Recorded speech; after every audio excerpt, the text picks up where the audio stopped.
সংক্ষিপ্ত আলোচনা নিয়ে মঞ্চে আসছে অত্র জামিয়ার কৃতি সন্তান মোহাম্মদ মারুফ হোসেন।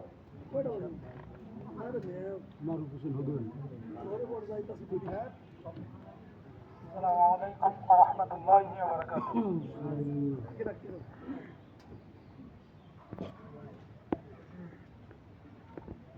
ভারতের যে বিষয় নিয়ে আজ আমরা একত্রিত হয়েছি আমরা সবাই অবগত আছি।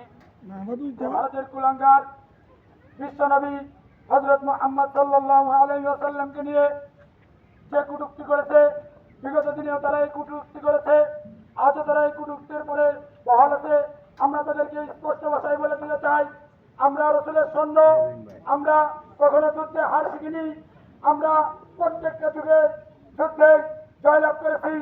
আমাদের জয়দান করেন আল্লাহ তাআলা। আমরা এই জগতের মধ্যে একমাত্র আল্লাহ তাআলাকে বিশ্বাস করি।